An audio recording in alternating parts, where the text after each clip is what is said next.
How to achieve it without motivation. Introduction. An inner battle we all face. Imagine waking up one day with no energy, no desire to do anything, no motivation. Everything in you screams to give up, to leave for tomorrow what you could do today.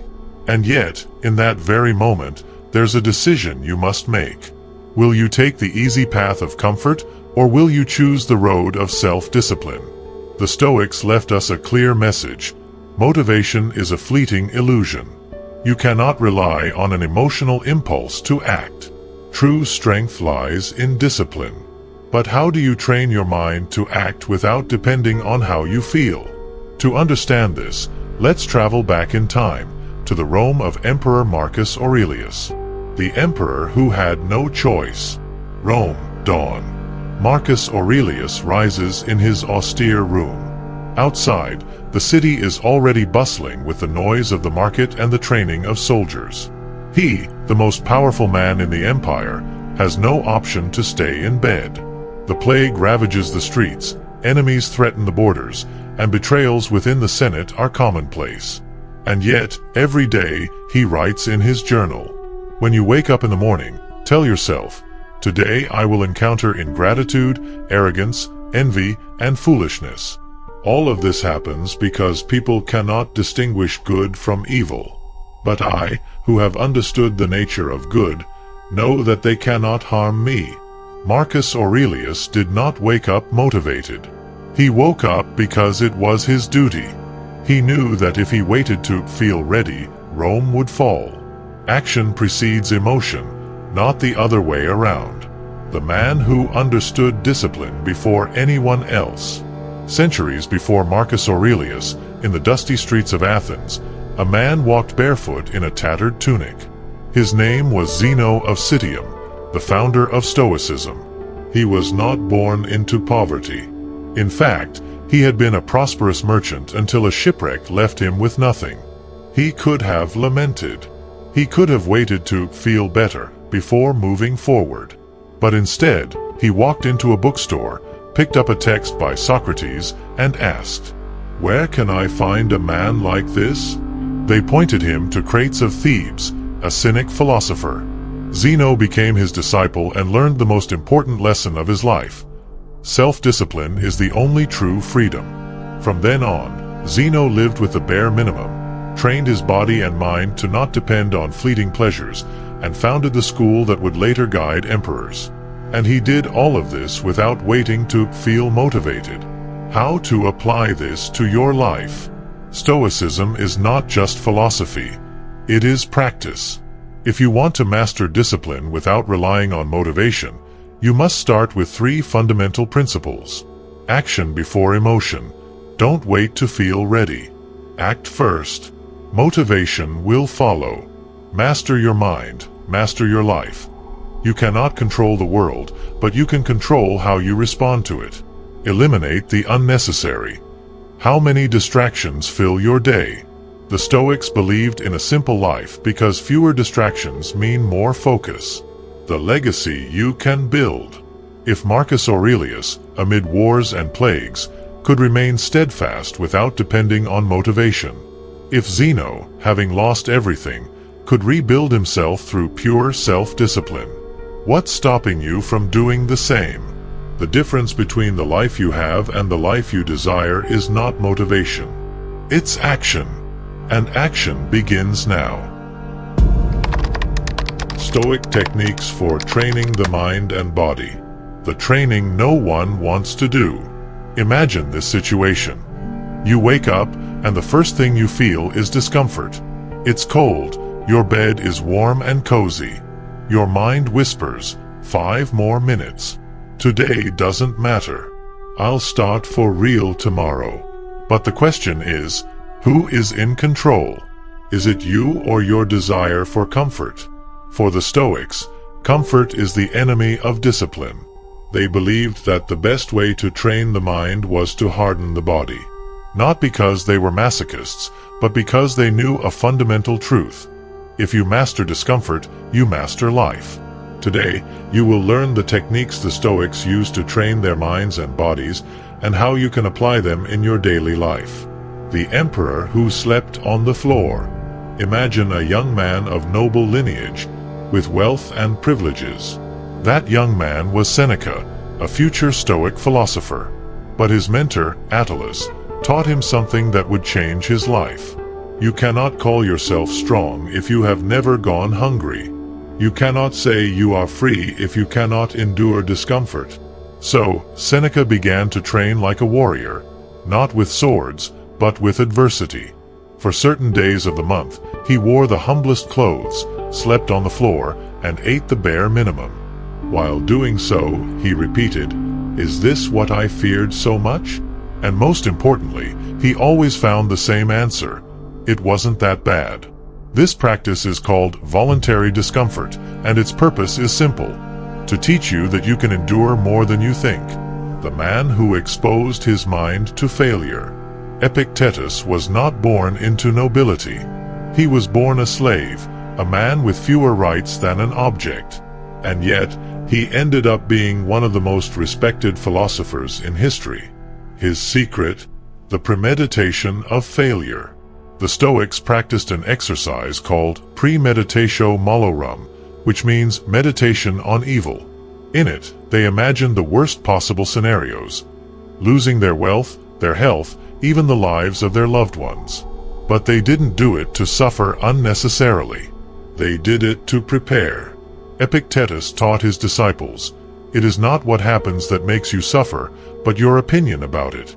The fear of failure is what paralyzes us. But if you train yourself to mentally face the worst that could happen, something incredible happens. Fear loses its power over you. Try it. Ask yourself, if everything I fear came true, could I survive?" Almost always, the answer is yes. The secret to waking up early without mental arguments. Marcus Aurelius, despite being an emperor, had the same problem as us. He found it hard to get up. But instead of complaining, he wrote a response for himself in his meditations. When you wake up, tell yourself, "Am I going to continue sleeping and behaving like an animal, or will I get up to do what I came to do in this world?" The Stoics knew that the mind is a battlefield. Every day, every minute, the mind tries to convince you to take the easy path. But you can train yourself to resist. Try this. The next time your alarm goes off, don't think. Just act. Get up as if you were a soldier receiving an order. Don't give room for internal negotiation. Because discipline is not a debate, it is an action. How to apply these techniques today? The Stoics didn't talk about theory. They applied what they taught. Here are 3 Stoic exercises you can start today. Days of discomfort. Once a week, eat the bare minimum, sleep on the floor, or go for a walk without a coat. Do it and ask yourself, was this what I feared so much? Premeditatio malorum. Every morning, spend 5 minutes imagining the worst scenarios of your life.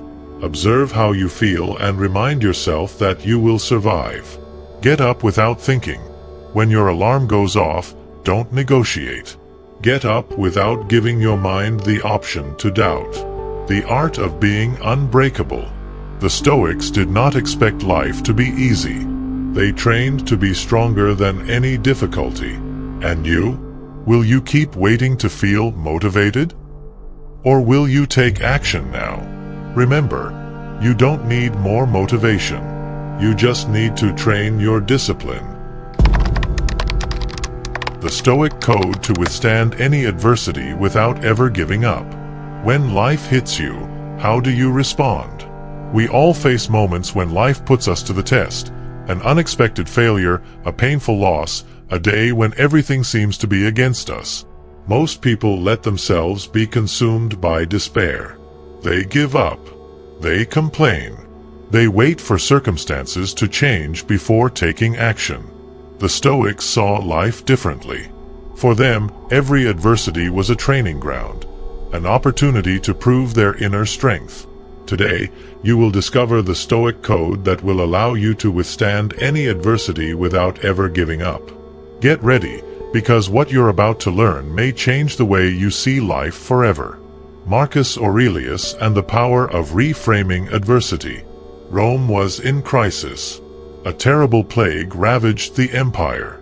The borders were under threat from barbarian invasions. The Senate conspired in the shadows. Marcus Aurelius, the man who ruled the world, had every reason to give up, to complain, to feel that fate was against him. But instead, he wrote in his journal, "The impediment to action advances action. What stands in the way becomes the way." This is one of the most powerful teachings of Stoicism.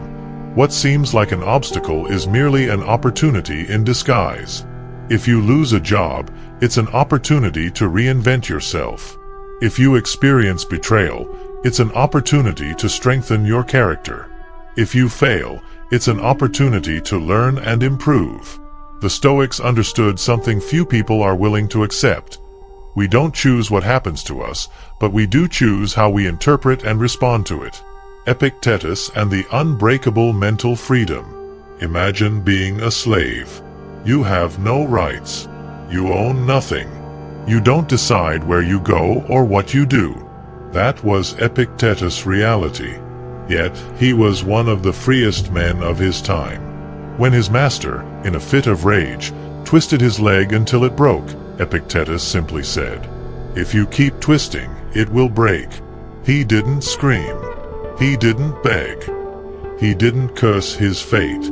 He simply accepted the inevitable with serenity.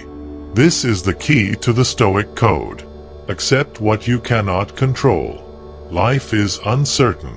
Fighting against the uncontrollable only creates suffering. Control the one thing that truly belongs to you, your mind.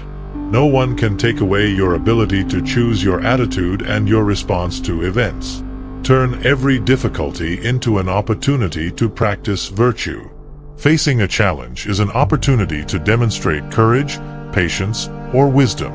True freedom is not external. It is the refusal to let anything external enslave you emotionally. Seneca and detachment as armor against suffering. Seneca, one of the wealthiest and most powerful men in Rome, understood that wealth and status were fleeting. One day, he wrote a letter to his friend Lucilius with a surprising piece of advice. Practice losing everything you have, so that when the day comes when you actually lose it, you won't be surprised. This idea may seem extreme, but it is actually one of the most effective strategies for becoming unbreakable. The Stoics practiced an exercise called memento mori, remember that you will die. Not to live in fear, but to live without fear. If you remind yourself every day that you can lose everything, you begin to appreciate what you have without clinging to it. And when you face real loss, it doesn't destroy you because you were already prepared. Seneca's lesson is clear. Do not suffer over what you might lose.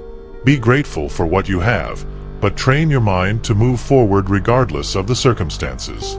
Applying the Stoic code in your life. The Stoics were not armchair philosophers. Their philosophy was practical. Here are 3 exercises to integrate the Stoic code into your daily life. Reframe your obstacles. Whenever you face a difficulty, ask yourself, how can I turn this into an opportunity? Train your mental freedom. When something bothers you, pause and repeat, this is beyond my control. The only thing I control is my response. Practice detachment. Spend a few minutes each day reflecting on the possibility of losing what you have, not to live in fear, but to train yourself in resilience. Final reflection. Your new vision of the world. If you apply these teachings, you will become an unbreakable person. When others complain, you will take action. When others give up, you will persist. When others are slaves to their emotions, you will master yourself.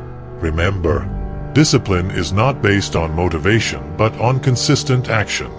Every adversity is an opportunity to grow. The only thing you truly control is your mind, and that is enough. The Stoic code is not just a philosophy. It is a way of life. And now, you have the knowledge to apply it. Will you keep waiting to feel ready? Or will you start right now? Remember, practicing Stoicism is a daily journey toward inner peace and resilience. If this video has inspired you to reflect or helped you see things from a different perspective, I'd love to read your thoughts in the comments. Which idea resonated with you the most? How do you apply Stoic discipline in your life? Don't forget to subscribe and turn on notifications so you don't miss any content. Together, we will continue exploring the wisdom of the great Stoics and discovering how to apply it to our modern lives. Thank you for being part of this community. See you in the next video. Keep cultivating strength with every step and share your journey with us.